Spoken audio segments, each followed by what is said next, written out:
Hey, to all the real estate professionals out there, I want to let you know the Buyer's Mind is sponsored by Homebridge Financial. Homebridge loan officers are experts in new home financing, and they bring sales ideas and strategies and market intelligence and programs that will help sell homes. To learn more about that, go to builder.homebridge.com. Homebridge Financial, home financing made easy. All right, so you're a sales professional. Are you an educator?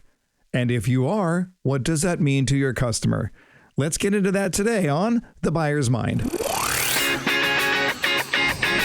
Welcome to The Buyer's Mind, where we take a closer look deep inside your customer's decision-making mechanism to reverse engineer the perfect sales presentation. Now, please welcome your host, Jeff Shore. Welcome, everyone, once again to The Buyer's Mind, the podcast where we really want to understand what our customers are going through, how they make purchase decisions, and how do we help them to do that in a way that's cooperative. I never look at sales as the type of thing where it's an us versus them, where there's two adversaries who are going at it, the salesperson versus the buyer. Not at all. I want to see this as a cooperative effort, that sales professionals are helping people to do what they want to do anyway. And I just got back not that long ago from a wonderful vacation in Hawaii. Had a great time. I live in California. It's not that far for me to get over to Hawaii, and I get the miles. I earn them up for all the travel that I do. So it works out pretty well for me to head over to Hawaii.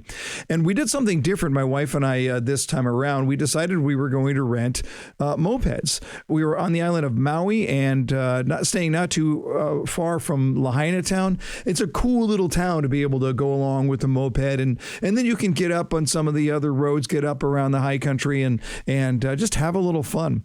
Well, here's the problem.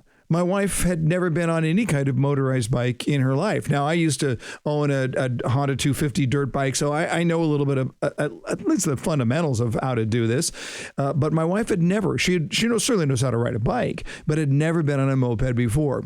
So it took some convincing to get her to want to do that. So here's what happened. As we were talking to this gentleman in Maui, we were talking to him about this, and I just told him she has never been on a motorized bike before.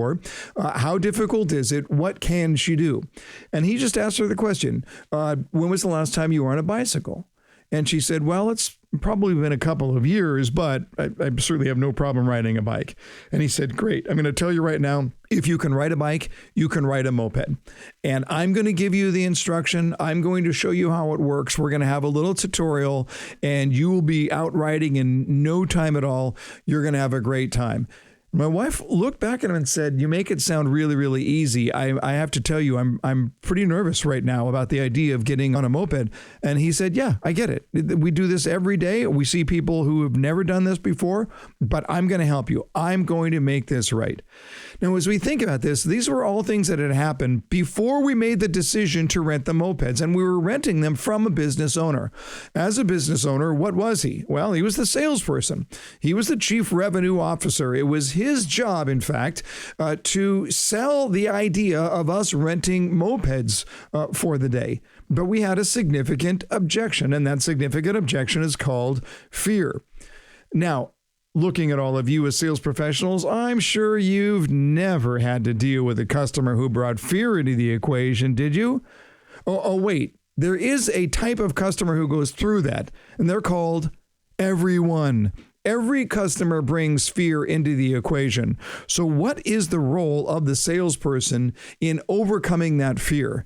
How do you overcome fear? Well, there's only one thing that overcomes fear, and that is confidence. I need to turn the fear that I carry into an encounter as a buyer into confidence. I'm going to have a hard time doing that alone. That is why the confident sales professional is so powerful in what it is that they do.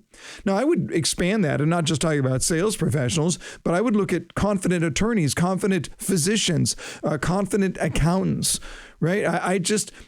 The last thing I would want would be my doctor to come to me and say, well, listen, what you have right here, this disease, it's not really good. I Googled it and I could see that it's not really good.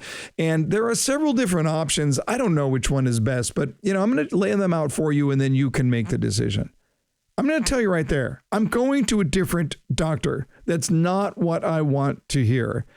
And it's the same thing with our sales professional. We want to know that our sales professional is confident, not arrogant, confident enough to share with us that it's going to be okay. Because here's the beautiful thing about confidence. Confidence is contagious.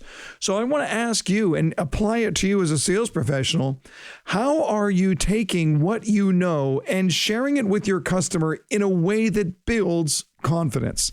It's not sharing information. It's not just educating your customer so that you can get them to buy. The practice here is to build their confidence, to get them feeling like, yes, I can do that. Yes, that makes sense. Yes, that would be good for me. I want to challenge you today to ask yourself the question, how are you doing as a confidence building educator? Now, there is a technique behind this, and that is to give a service promise up front, to let the customer know that you were going to help. That's what the guy did at the moped store. What did he say? He said, I've heard this plenty of times before. I can help you with this. You're going to be riding in confidence in no time at all. That's it. He connected it with other people's experiences. He said that he's done this many times, that he's trained many people before. And here's the promise, you will be riding with confidence in no time at all. Can I just challenge you right now to write your service promise, to write down your service promise? What do you want to say to a customer who otherwise brings fear into your encounter? This is a great opportunity for you to help that customer who is otherwise nervous and get them over the edge and make it easy for them to do what they really want to do anyway. Hey, if you're enjoying the Buyer's Mind podcast, make sure you're subscribing to our 5-minute sales training. It'll come straight to your inbox every Saturday morning. Just a great opportunity to get a little weekend mojo going on and make sure that your head is in the right place. Just go to jeffshore.com and you can sign up right there on the main page for the 5-minute sales training. Until next time, go out there and change someone's world.